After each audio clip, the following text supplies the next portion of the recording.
எடுத்தோன்னே உங்க மகளுடைய உடனடி ரியாக்ஷன் என்ன? அதை சொல்றதுக்கு தான்டா நான் ஆவலா இருக்கேன். உடனே ஏதாவது சாப்பிடாம வீட்டில் அடம் பிடிக்கிறது. பொடி பைத்தியக்காரி. அப்பா கிட்ட என்னன்னா என்னை வந்து வீட்டை விட்டு துரத்துறதுக்காக அம்மா பிளானிங் பண்றாங்க. இது என்னடா புது பொருளியா இருக்கு? நான் உங்களை விட்டு போக எனக்கு மனசு இல்லை, நீங்க எப்படியாச்சும் அம்மா கிட்ட சொல்லிடுங்க, இல்லைன்னா ஒரு வார்த்தை விடுவாங்க சார், கல்யாண பேச்சு எடுத்தவங்க 2 பேரையும் போலீஸ்ல புடிச்சு கொடுத்துருவேன்னு சொல்லிடுவாங்க சார்.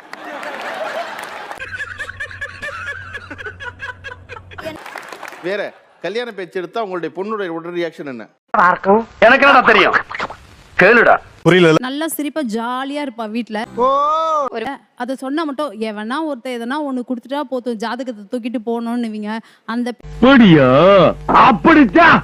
பேச்செல்லாம் பேசாதீங்க. இங்க உங்களை மாதிரி கல்யாணம் பண்ணிட்டு குழந்தைய பெத்துக்கிட்டு வீட்டுக்குள்ளேயே நான் இருக்கணுமா? என்ன என்ன எழவே அது? என்னை எதுக்கு படிக்க வச்சீங்க? நான் படிச்சதுக்கு நான் சம்பாதிக்கணும். நான் எனக்குன்னு ஒரு சேவிங்ஸ் பண்ணிட்டு அப்புறம் தான் நீங்க அதை பத்தி நீங்க திங்க் பண்ணணும். வாய்ப்பில்லை ராஜா, வாய்ப்பு கிடையாது. அதுக்கு முன்னாடி எதுவுமே பேசாதீங்கன்னு சொல்லுவாங்க. ஓகே, திருமண பேச்சு எடுத்த உடனே உங்க பொண்ணு ரியாக்ஷன் என்ன? இங்க படுத்துற நிமிஷம்னால தாங்க முடியலையே. கல்யாண பேச்சு ஆரம்பிச்ச உடனே அவங்க கேக்குற முதல் வார்த்தை, நான் உங்களுக்கு இப்ப பாரமா இருக்கேனா? இது ஒரு நல்ல கேள்வி. பதில சொல்றா. ஏன் இவ்வளவு அவசரப்படுறீங்க? எனக்கு அதுக்கு ஏஜ் இருக்குல்ல, நிதானமா பண்ணலாமே. பிடித்த அட்டாக் பண்றது. எஸ் சார், கண்டிப்பா. ஓகே, திருமண பேச்சு எடுத்தா பெண் ரியாக்ஷன் கேட்டா எல்லாரும் பெரும்பான்மை என்ன படிப்பை முடிப்பதாவோ, படிச்சு முடிச்சு வேலைக்கு போறதாவோ, பணம் சம்பாதிக்கிறதாவோ அடுத்தடுத்த கட்டத்தை ஒன்று சொல்லிருக்காங்க. புத்தகமா இருக்கீங்க. எல்லாம் ஒரு உள்நோக்கம் தான். ஆனா நமக்கு என்னவா இருக்கும்னா, இந்த அம்மாவுக்கு எப்ப பார்த்தாலும் கல்யாண பேச்சே தான் வேலையான்னு இருக்கும். என்னம்மா நீங்க இப்படி பண்றீங்களாம்மா?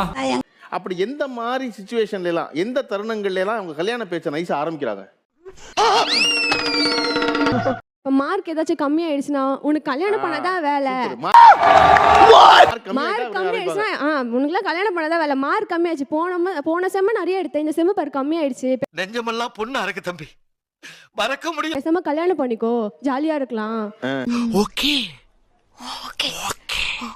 சோ ஃபர்ஸ்ட் டார்கெட் அதான் இருக்கும். ஓகே, மார்க் குறைஞ்சா உடனே கல்யாண பேச்சு ஆரம்பிச்சிருவாங்க. அப்படி வேற எந்த தருணத்துல உங்க அம்மா கல்யாண பேச்சு ஆரம்பிக்கிறாங்க? இப்ப நான் கோர்ஸ் முடிச்சிட்டு வந்து ஜஸ்ட் 1 month தான் ஆச்சு. 1 monthல இன்னும் வேலை கிடைக்கலையா, அப்புறம் எதுக்கு உன்னை படிக்க வச்சோம்? இது என்ன பிரமாதம்? இது விட பெசலைட் ஒண்ணு இருக்கு, கூவுடா. பேசாம கல்யாணம் பண்ணிட்டு போய் செட்டில் ஆக வேண்டியதானே அப்படின்னு நான் வேலை கிடைக்கலன்னு சொன்னாலே அவங்க வந்துட்டு அப்படின்னா கல்யாணம் பண்ணிக்க வேண்டியதானே, செட்டில் ஆகுது, கல்யாணம் பண்ணிட்டு கூட செட்டில் ஆகலாம், நீ எதுக்கு சோலி முடிச்சு வேலைக்கு போகணும் அப்படின்னு சொல்றாங்க. படிச்சு முடிச்சு 1 மாசத்துல எப்படிமா வேலை கிடைக்கும்? அடங்கம்மால